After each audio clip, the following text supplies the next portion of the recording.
Hello, it is I, Penny Lancaster, with another hard-hitting interview, straight from the heart. Tonight, I talk to one of 2008's most elusive bands, Hurricane Hands. I get straight to the heart of the matter. Thanks for asking, Penny. How did we first get our name? Well, it's actually kind of a funny story. We decided that we would just go random because we couldn't figure out. We were arguing back and forth. We were arguing back and forth, like we always do, about what we were going to call our band. Because I had a great name. It's called People Are Bitches. And I thought that was a little too cynical. Yeah, Charlie here didn't like it, because she thought that, we'd get some of the cubs and the young kids liking our band, and their parents wouldn't like it. But I thought, fuck the parents. That was really nice. Thanks for that. You're welcome. Anyway, the way that we finally did end up deciding on a name for our band is we went to Ace's bookshelf, and we picked a book. What book was it? I can't even remember. It was called The Child Queen, and it's about a child who's a queen.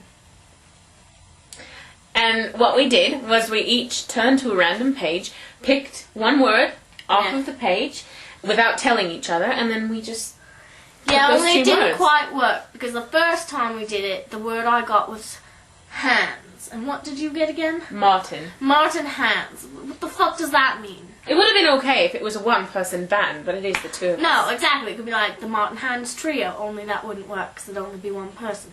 But still, it didn't work because there's two of us.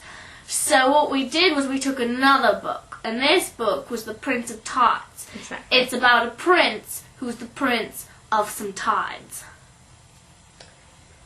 Anyway, so what we did, same thing again, we took one random word each, and we put them together. Only again, it didn't work, because my word was mouth. And I got hurricane this time, which was a little bit better than Martin. But hurricane mouth, it sounds kind of gay. So we didn't want to go with that, because we didn't want people to think we're lesbian. Not that there's anything wrong with that. Exactly. But we're not. Right. So we decided to just take her original word from the first time, and we went with that. Right. Yeah. So it became Hurricane Hands. Now that's pretty sexual too, if you want it to be. But in a less obvious way. Yeah, in a less gay way. Not that there's anything wrong with that. Exactly. Alright. Next question.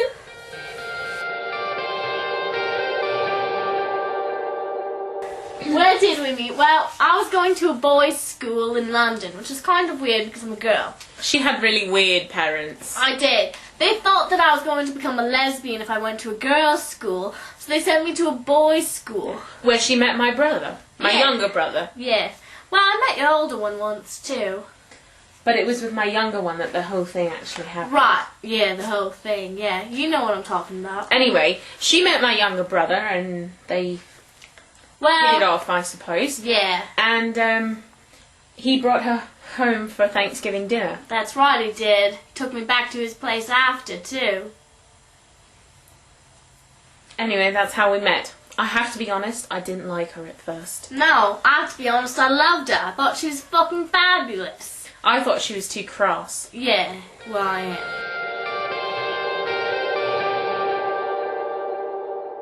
Why do I smoke a rolled up piece of paper? Yes, well, she used to smoke 2 packs a day.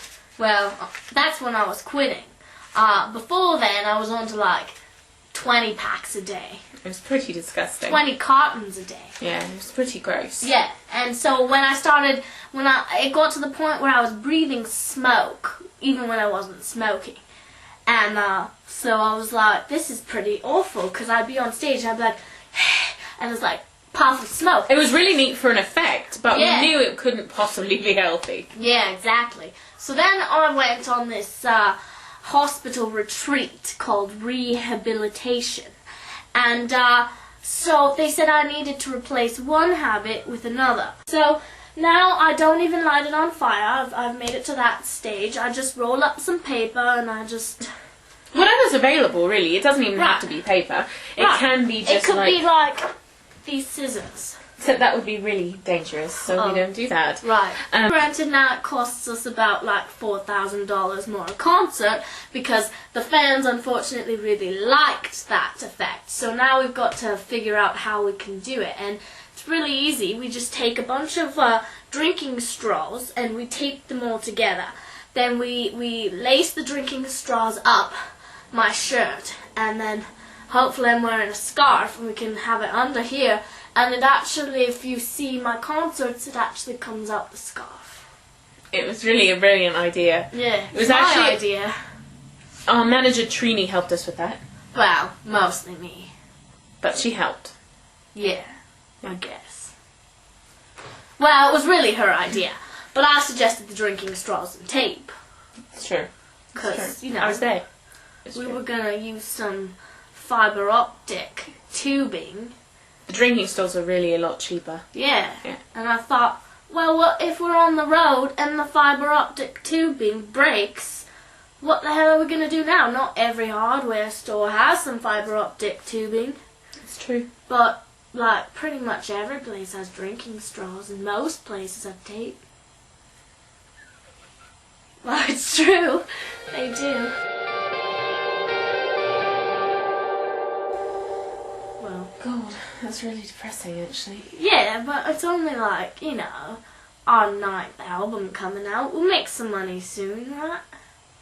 I guess. Yeah, we will. I've wasted my life on this stupid band! Oh, don't start that buggery again. She gets like this. She's menopausal. Yeah, I'm not menopausal. I'm 24. Yeah, well, you're menopausal. I'm not menopausal. I'm 24. Would you stop your blubbering? I think you need to leave, Penny. Penny? I don't think this is a good time. Yeah, we think that you've brought up some unhappy feelings and memories that maybe you should not have. Yeah. Yeah, I think you should stick your camera up your ass is what I think.